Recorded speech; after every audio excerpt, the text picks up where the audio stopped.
How an 11-year-old school dropout started a billion-dollar company called Nordstrom.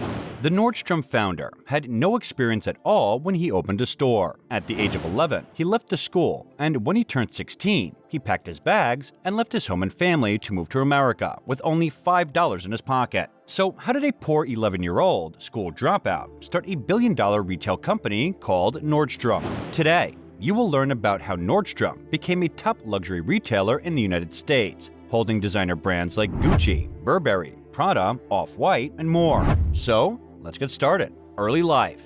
The story of Nordstrom begins in Lilja, where in 1871, John Nordstrom was born. His father died when he was only 8 years old, and 3 years after his father's death, John's mother took him out of school. 5 years later, at 16, John packed his bags and left his family forever and went to America with only $5 in his pocket. Over the next few years, he worked as a coal miner, a railroad worker, a gold and silver miner, and a logger in America. One day, he witnessed a tragic accident and realized it wasn't worth working such risky jobs anymore. Fortunately, he had some savings put aside and managed to buy 20 acres of land in Washington. There, John returned to his family roots and began a potato farm. As good as gold.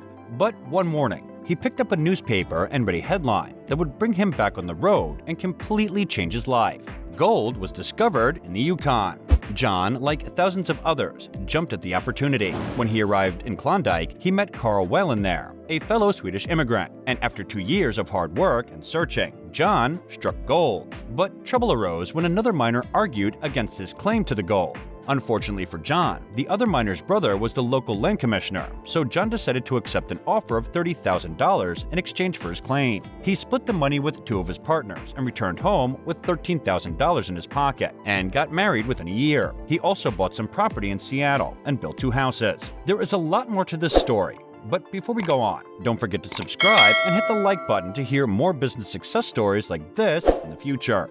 Fairest investment option. At this point, John was looking for a business opportunity to invest in. He reconnected with Carl, who was a shoemaker, so they both decided to open a shoe retail store. John invested $4,000, and the very next year, the partner opened a company called Wallin and Nordstrom. Both partners had no retail experience and spoke very little English, and on their first day, they only made $12.50. The store focused on customer service and quality, and they offered many practical shoes rather than fashion styles. The company's sales increased a lot, and after 4 years in business, the store's yearly revenue reached $47,000. Handing over the reins. But after almost 30 years of working together, John and Carl's relationship had gone downhill. They did not see eye to eye on business decisions and officially parted ways. John and Carl both sold their company's share to Everett and Elmer, Carl's sons. Together, the Nordstrom brothers extended and modernized the business. They doubled the store's size, reorganized the layout, and redesigned the inside. They also changed the name from Wallin and Nordstrom to simply Nordstrom. Later, Lloyd, Carl's youngest son, also joined the family business. Series of mishaps. Unfortunately, hard times were ahead for everyone when the stock market crashed. Business got so bad that the brothers believed they would have to close the store, but the next month, they saw an increase in sales that kept them alive. Despite the circumstances, the brothers worked together to overcome the challenges and make the best of the situation. Another self-inflicted wound happened when they missed the deadline to renew the lease on their store due to being so busy with their work. Their landlord increased the rent a lot, so the brothers found another location and moved the store. Everyone thought it was risky, as they were moving from the middle of the busy shopping area to the edge of downtown. But the move ended up giving Nordstrom more opportunities to expand. Teamwork changed their life. After changing locations, they decided to do their work as a team, as they were good partners who understood each other's strengths and weaknesses. They resolved business issues quickly and pretty much always agreed on important decisions. When the Second World War came, and the family's youngest son, Lloyd, felt it was his responsibility to contribute to the war effort, and he joined the Navy. During the war, customers were only allowed 3 pairs of shoes per year, and half the country's leather supply went to the military. The brothers traveled across the country to hunt down shoes and offer the quality and variety Nordstrom was known for. After the war, Nordstrom focused on expansion, but it was an entirely new concept for a company to rent out one of several spaces in a big shopping center, a location full of competitors. Many people doubted the venture, including John, but malls ended up being the future of retail. From shoes to clothes. Over the next 10 years, Everett, Elmer, and Lloyd doubled the size of their main location. opened several more stores, and leased 12 more shoe departments. Nordstrom was now the biggest shoe chain in the country, and the company had achieved almost everything it could as a shoe store in the Pacific Northwest. The brothers decided that the next step would be to expand into selling clothing, so they started it as well. The company's revenue tripled within 6 years, with half of its sales coming from clothes. This was the last phase of Nordstrom's journey that its founder lived to see, becoming a dynasty. After that, John passed away at the age of 92. As Everett and Elmer turned 65, the brothers began to think of retirement, so it was time to hand over their business to their next generation. But the brothers weren't sure that the third generation could work together as well as they had while running the business. So the sons gave a presentation with their goals outlined and a roadmap to convince their fathers to let them take charge.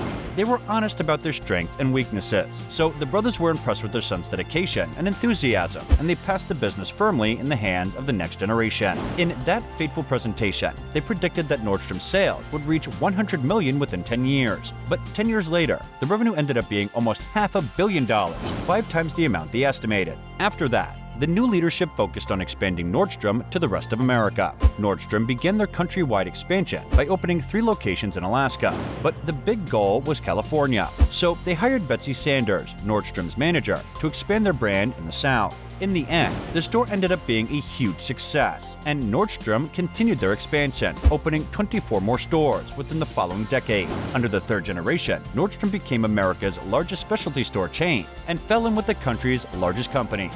Time to pass down ownership. Then they decided to pass down ownership again after years of successful growth and handed over their company to yet another generation. When the next generation took the reins, the company began online retail. But unfortunately, things remained rocky overall, and the company's earnings did not bounce back. Nordstrom launched campaigns to renew interest, but it backfired.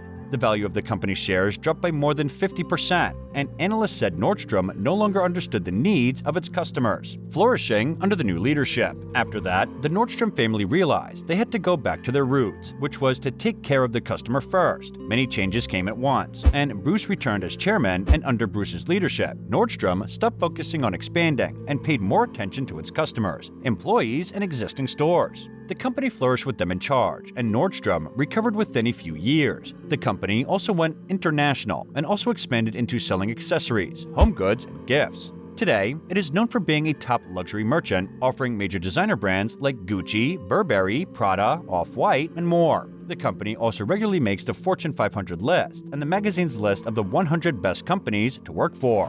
This is the story of how a 16-year-old farmer, who could not even speak English properly, left his family and hometown with only $5 in his pocket. And after a lot of determination and hard work, managed to open a small shoe store that later turned into a billion-dollar company. For more motivating stories of today's most victorious leaders, don't forget to subscribe to our channel.